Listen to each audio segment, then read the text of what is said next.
spend in the next 15, 20 minutes, I'm going to try to change the way you view social media. All right? So there we go.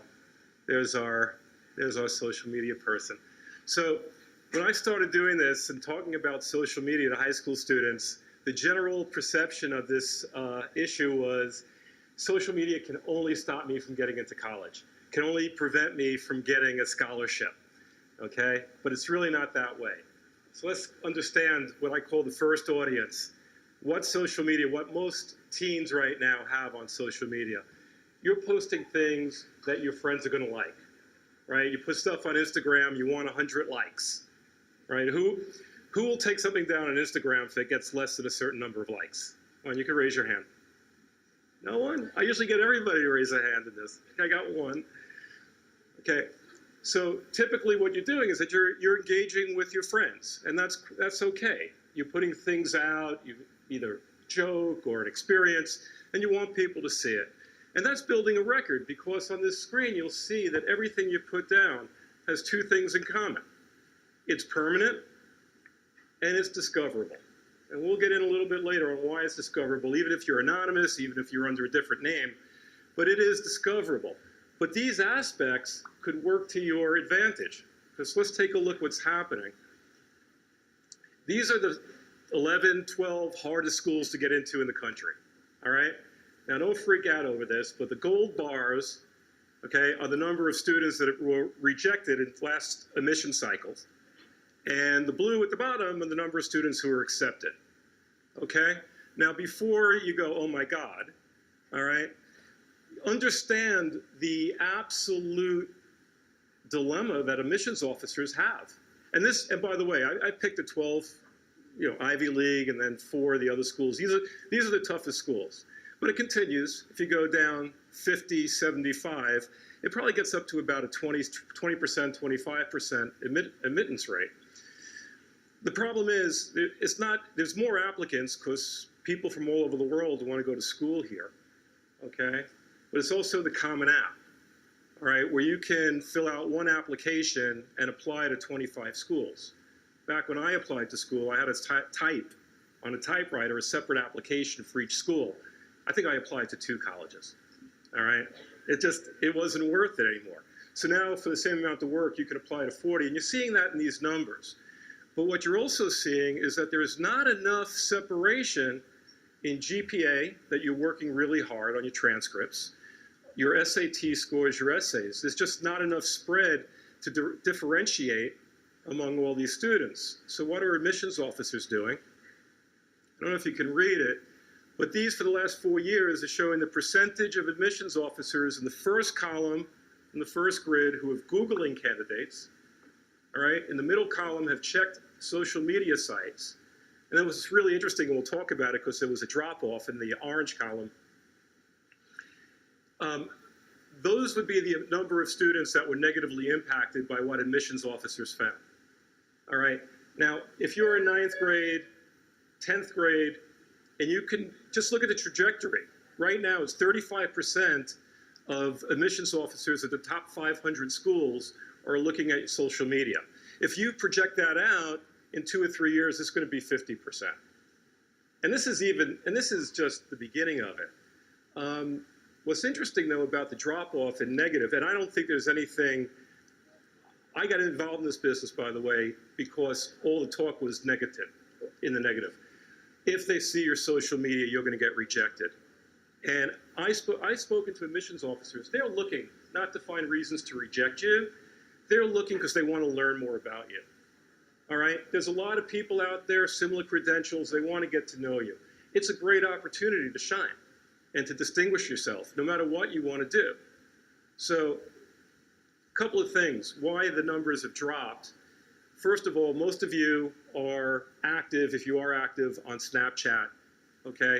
And that's why there's less stuff going on Facebook. I'll just let you know, I think Snapchat is great. All right, I think it's just a great way to have fun, and you're not having a digital footprint that's searchable.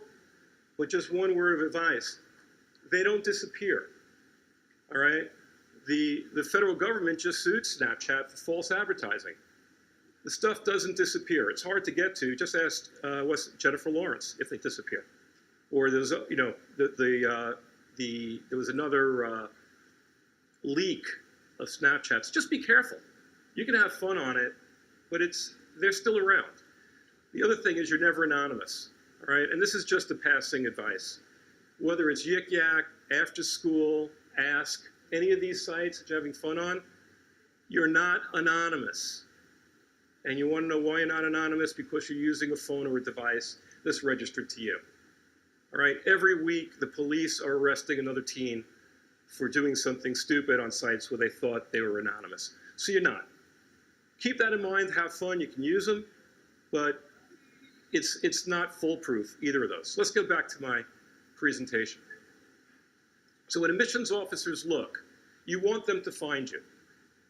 All right, if an admissions officer is looking for a 17-year-old or an 18-year-old and you can't be found on Instagram, on Facebook, on Twitter, anywhere, they're going to assume you're hiding something and it's not going to help you. So you want to be found. So what we talk about and what we think you have to understand, two concepts: mistaken identity. Your name is probably the worst identifier in the world, all right, because there are hundreds, if not thousands of people who share your name. So the worst thing about not getting into a school because of something you did is not getting into school because of something someone with your name did and they thought it was you. All right, so you want to own your identity, and you also want to make it easy to find. All right, and there's ways you can do that. Okay, now more importantly, forget about admissions officers looking at you. All the schools are inviting your engagement. Who here knows what demonstrated interest is? It's an important concept, right? Demonstrated interest is showing an interest in a particular school. That a school will believe that if they accept you, you will enroll, okay? And that's an important element for their decision-making process. So schools have a very active presence on Facebook, Instagram, LinkedIn, YouTube, etc. They want you to engage. They want you to ask questions. And they're recording all interactions. There are software suites that they're using that measure the number of times you call, you email, you tweet, you mention them, right? And all this goes towards demonstrated interest quotient, which does help in admissions. They're also monitoring all of their feeds, all right? It's a very important part of their marketing, their presence. So here's an example. Student in Michigan, okay? She just puts out a tweet, and can somebody read it? Can Michigan State tell me already if I got accepted? She just put it out there. She didn't tweet it to Michigan State. She wasn't asking them a question. She just put out a tweet. Half hour later, this came back. All right? You can read it. Now, you know, this is okay. She kind of demonstrated interest. She wants to go to Michigan State. Accept me already. Here's the problem. Michigan State probably clicked on her profile, and here's what they saw. Now think about it for a second. She's engaging. She's putting it out there. I want to go to Michigan State. Michigan State sees it. But this is what her Twitter account looks like. It's really not going to set the right impression. But it could have. My argument to you is that this could have been a great step for her. And we'll get into examples of how in a second. We'll go through another miss. Instagram. All the schools have very active Instagram accounts. I encourage you right now, start following schools on Instagram. See what they're posting. You'll get an idea of their culture, what's important to them, the rhythm of their campus. On this one, you'll see Noah Compton said to Stanford, "Hey, I'm visiting there today." Again, I would think this is a great thing for him to do. All right, I'm visiting. They'll look at it. Somebody in the admissions office is going to click. Here's what they saw. Now I'll tell you what. I looked into this. Noah is not a Nazi, and Noah is not a racist. But an admissions officer wouldn't know it. Okay? The Hitler picture was, unfortunately, when the U.S. was playing Germany in the World Cup this summer, and Noah lacked judgment. But that's what they saw of him. Okay? However, Here's what we're talking about. The power of the first impression. You can engage, you can talk to schools, you can engage with them on Instagram if your profiles are taken care of. Zuli in the upper left, right? Zuli has a beautiful LinkedIn profile for a high school student. She wants to go to med school, okay? Everything on LinkedIn is geared towards that, okay? It's really fascinating to see. Owen Chen loves architecture. His Instagram site, he's curated photos, beautiful photos of buildings from around the world. So any school that sees his Instagram site and he wants to go in, he actually got accepted to Stanford for architecture this year. We helped them out, all right? They saw that, all right? It shows his interest, his deep-seated interest in this subject matter, that he's really curious, he wants to learn. And then Paige, her Twitter account, what if the girl who wanted to get into Michigan State, if Michigan State clicked on it and saw this, you know, serious, thoughtful, a good picture, it makes a difference. It's going to have them take notice, and the more these schools can take notice of you, the better. So where you should be, all right? LinkedIn, it's not for people like myself. LinkedIn, in the very start, is where you should be. You put out your profile. It's what you aspire to be, not what you've done, what you aspire to be. You can follow universities. They have university pages. Facebook, you're not active socially on Facebook anymore, but it's where people are going to be looking to assess your character. You can build that out with your hobbies, your activities, photo essays, describing your leadership, other attributes that you want to sell to colleges down the road. Start building the content. Google+, not to be active on it, the About page, fill it out.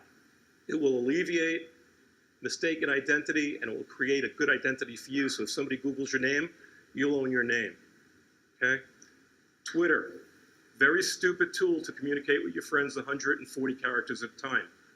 Not a better tool on the planet to start networking. Start following people in colleges, professors, influencers in areas that you're interested in. Follow them. Follow what they're saying. Retweet some things. You'll be surprised at how your network grows, and sometimes you are judged by who you follow and who follows you on Twitter. And I think the most important thing that I want to put out there, blog.